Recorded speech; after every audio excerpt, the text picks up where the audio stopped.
आपण देखुछंती सचेतन न्यूज जागृत हेबे जनता। मुख्य विचारपति द्वारा फुलवाणी जिला दौराजज कोर्ट कम्प्लेक्स भित्ति प्रस्तर स्थापन।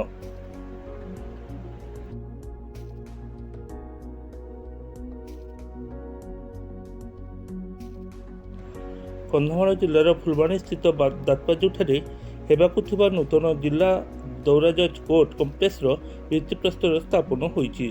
एहाकु ओडिशा उच्च न्यायालयर मुख्य विचारपति डॉक्टर एस मुरलीधर वर्चुआल माध्यम शुभ उद्घाटन करथिले।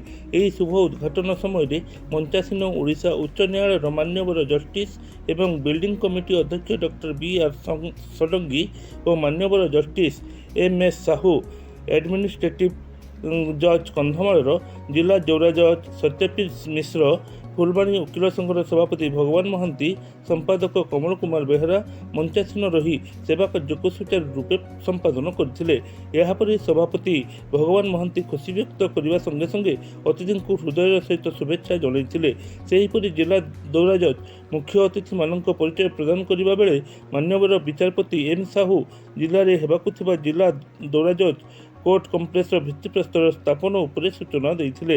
एहा सहित मान्यवर विचारपति बी आर षडंगी कंधमाल जिलार जिलापाल आरक्षी अधीक्षक और प्रशासन सहयोग को धन्यवाद देवा सहित मुख्य विचारपति निष्ठापर कार्य भूयसी प्रशंसा करथिले।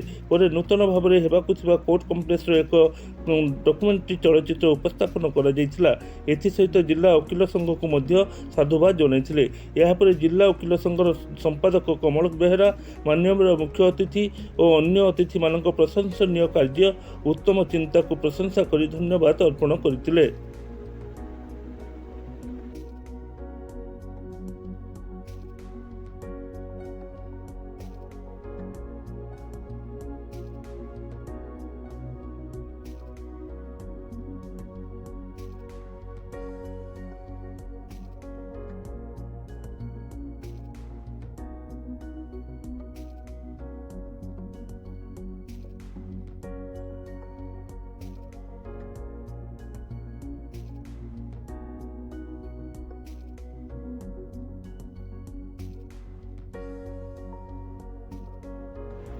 फुलवाणी रमेश चंद्र प्रधान को रिपोर्ट सचेतन न्यूज।